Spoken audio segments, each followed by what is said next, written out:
half ago and passed through our back lobby. Lina had an installation up for about 3 months that was full of sound. It was a colored light that you could pass through and gave, based on your movement, the sound of moving water.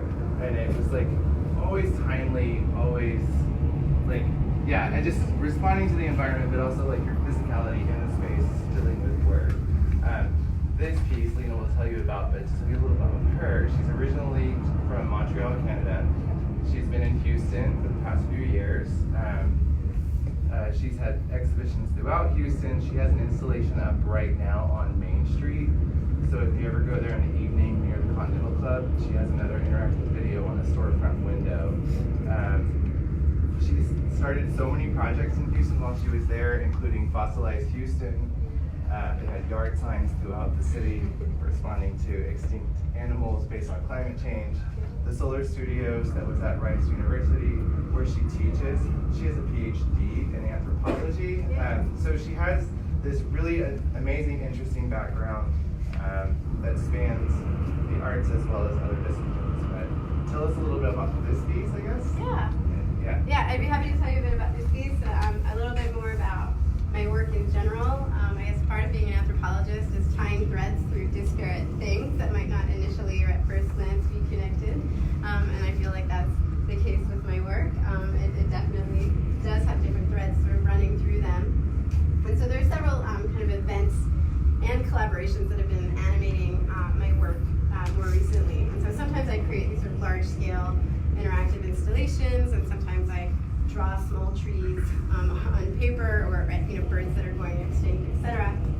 So I use pencils, paint, old leaf, wood, but also new technologies, and kind of use whatever tools I have around me to tell a story or to create or stage these encounters with my audience. And this particular piece was made with interaction designer Taylor Knaps, who's back there. Taylor. And we've been working together for a bit over a year now, and I can speak to him in if, and but statements, and he helps make my work sort of feel the way that I want it to, and more seamless. So it's really nice to collaborate with other people, and I've also collaborated with marine biologists. So I'm constantly learning as I'm making work. And overall, my works kind of reflect on temporality, so you can see that as you walk away from the piece will sort of speed up, and it'll be kind of a normal day at the beach. But then I like playing with time and bodies, and so as you move closer to the piece, you can kind of slow down time, which we'd all like to do on certain days when hurricanes are coming our way, etc., and sort of stop nature. But also we're very much part of our environment, and so I think that that's kind of these different themes that animate a lot of my different work. And disasters, like Hurricane Harvey last year, sort of invited a rethinking of how we interact with living systems, and trying to reimagine that kind of relationship. And also things that I think we've taken for granted, like these landscapes that we call home, or that I've come to call home. And Houston and its surrounding environments are also home to a lot of Superfund sites. So I don't know how many of you are familiar with this, but one such site, for instance, is the San Jacinto River waste pits. And these containers are full of highly toxic dioxins from an old paper mill. And last year, the high waters from Harvey pushed the caps off these pits, and the dioxins leaked into the San Jacinto River and then into the Gulf. And so these levels of dioxins that were measured weeks after the hurricane had passed were 2,000 times the levels at which the EPA demands a mandatory cleanup, and most of us are not even aware of this. We look at the beach and we're like, oh, it's really beautiful, it's a beach. And so meanwhile, people quickly returned to their habits of kayaking, fishing, swimming in these at once toxic and beautiful landscapes. And so I've been thinking about that sort of paradoxical quality to these places that I am absolutely lured to, and at the same time that I sort of dig deeper and learn more about these environments, I'm also sort of repulsed by, or I don't really know how to feel, in a sense. And so it's through this apparent paradox that the region that's both toxic and alluring, both in its built infrastructure, if you look at these refineries, it's really amazing that we can do such things or build such things, and also in its natural beauty, that the shore sort of finds its way back into my work. I wanted to make this piece for a while, actually, hurricane happened, and I had met Taylor, and things just kind of coincided so that it just had to happen. And it seemed more urgent. And then the more I learned about the Gulf Shore, the more the work had to be site-specific. And so this is a long video of the beach, and the time is set to just before sunset. So when I walk kind of further away, you can see a bit of that sort of pinkish cusp of something. And it's also a place where people dwell. And so I wanted to create a space where people can also hang out and kind of dwell. You can sort of sit back and enjoy the beach, but also really feel that you're in this sort of 3D space that you can kind of inhabit it. And it's a tribute to kind of meditation on the specificities of place and on our relationship to natural systems. And again, post-Hurricane Harvey, it's part of a sort of larger series of toxic and luring landscapes.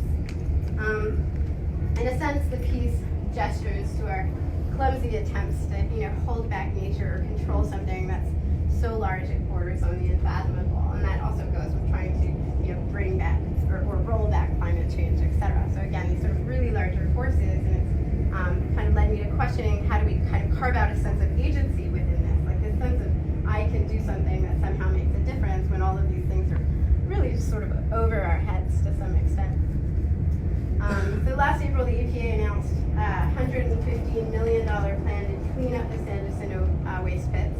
And these cancer-causing and hormone-disrupting toxins that have been seeping into the water and surrounding sediments are to be completely removed. But again, these things don't happen overnight. So to give you an idea of the temporality, again, just the remedial design process will take about 29 months. So these environmental questions and concerns, coupled with the sheer awe that disasters tend to provoke, are some underlying themes that animate my current work.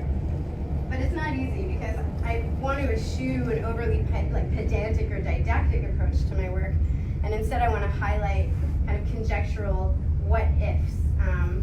And so I'm left with some questions to work with that we can perhaps discuss later. Sort of what's the role of art in these times that we call the Anthropocene, or how, again, can we cultivate a sense of agency in the wake of such disasters, but while still preserving the kinds of ambiguities in which art often dwells. So again, without being overly didactic, but still somehow luring us into that conversation and enjoying that kind of ambiguity. So finally, with my work, I like to take the familiar and make it strange. So to encourage us to maybe see things in a new way, something that we're used to seeing, something almost banal, but to create a sense of wonder with that. And there was a quote that I read recently.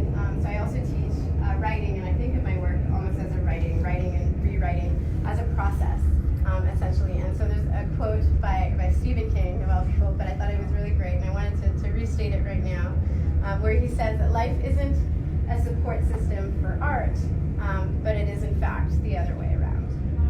So thank you, and I'm open to any questions, and also more technical questions if you want, although I like keeping the magic, but it's not heat sensitive. People think it is.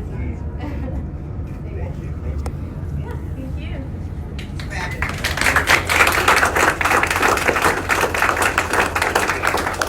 have a question just on the practical side. Like Galveston Arts Center is a nonprofit art space. Just like my pitch. We can do work like this because of support from individuals. This is how do you sell something like this? Yeah. I'm gonna ask a dumb question. So, yeah. No, I get it. I think like for the audience, it's really important to know like how artists work in a system that's not based strictly on karma, strictly relied to fossil fuels, strictly relied to whatever. Right, absolutely. And a lot of my work isn't an object per se, although I sometimes make some video works that you can, take home, or some photographs, or again, some drawings. But I also make these really large kind of interactive spaces or environments. And they found homes in nonprofit spaces, in museums, more than in galleries that are looking to sell works. And so, yeah, it is challenging, and I get grants. I often see my work as part of a larger research project as well, sort of asking questions, and some of the works come out of this kind of question posing. And so it's part of something bigger, but again, that maybe it helps, being an academic, it helps to sort of learn to articulate those questions so that I have these other sort of sources of funding, but again, a lot of support from people like Dennis and organizations like this to help make that happen. And no, not not to make it financially. just He's strictly not like paying money, for it. no, but just No, in but terms it's of true, like it is. how you realize these Yeah. projects over time, like being in academia. It's being hard, in yeah. nonprofits I and do this stuff. because I love it. But And it's it's like definitely.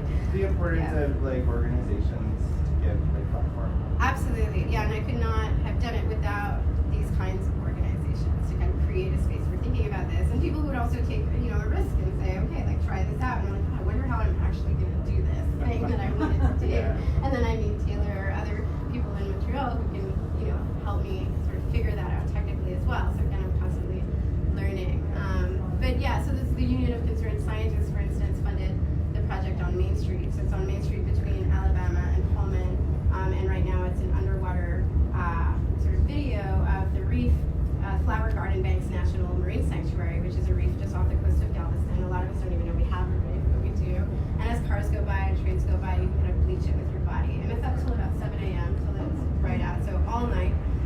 But that was really great to have that support from the Union of Concerned Scientists to sort of bring these pieces to light. But yes, if you're an architect or developer, if you have a lot of money, you want to have this piece, a lot. I can work on lots of budgets, but I'm more than happy to look at different sort of venues and sort of branch out. There are festivals as well. Yeah.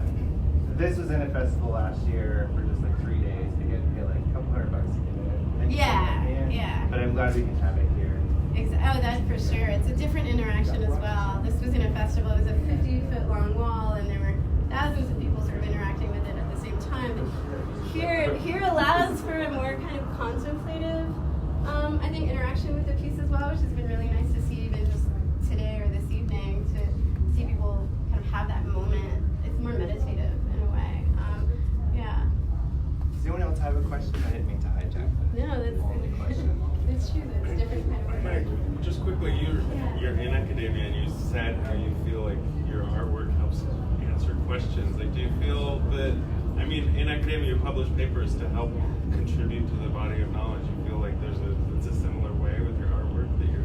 Yeah, I think I'm bringing some things to the fore. In a way, my work is sort of anthropological, and I'm looking at things and sort of framing things and allowing us to stop and pay attention for a minute. And so we're like sharpening our whiskers to the world. They're just tuning in, and that act in itself, I think, helps us feel more engaged. And if we become more engaged citizens, then we ask more questions, and that leads to more. A lot of the times, I think, the more I learn, the more I ask questions. It's not that I'm coming up with brilliant answers of how to solve these large problems. But yes, it's definitely a part of that. Absolutely. Yeah. I have a question.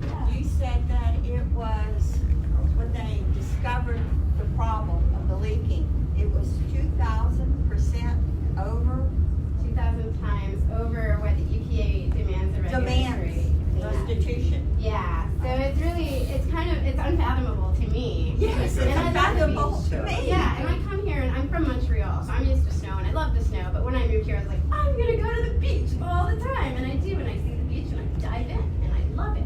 And I have this thinking twice now that I've learned about these things. I'm like, what am I putting around my body or in my body? And especially women we're very sensitive to hormone disruptors, and dioxins are known to cause a lot of issues like endometriosis, etc.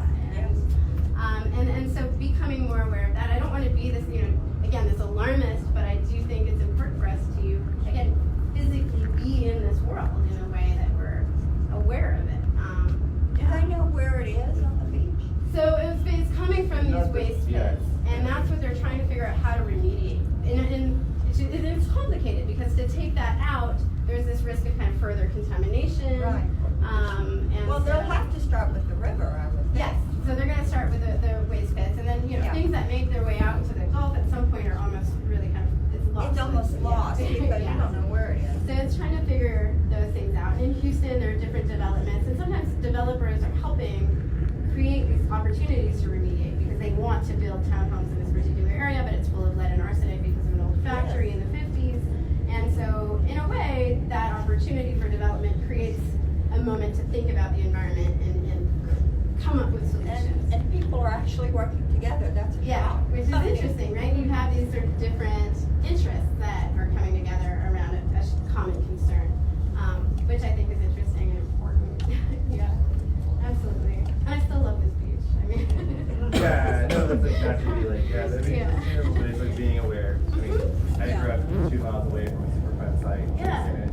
we played bowls there. We talked about the fountain. Right. Yeah, but it's just like being aware of the like larger scale, being aware of the environment and our proximity to it, and like especially Galveston, it's right there meeting the shore every day. And artists can come up with creative ways to use materials as well. So I love teaching engineers and material scientists, and because it's this sort of, again, conjectural what if. What if we came up with a new material or a different way of remediating soil, using gardens and flowers, and it's incredibly beautiful, but it's also really useful. And so I try to kind of create these moments where art and science aren't necessarily opposite each other, or civic engagement, and that they can all sort of come together. Again, I don't have these massive solutions, but there are little sparks here and there. Yeah. Any other questions? I'm around if you want to chat. Yeah. Obviously, I'm approachable. So. We still have one other artist to speak with. For sake of time, we're gonna move on. Yeah, let's do it. Thank you, Lina. Thank you.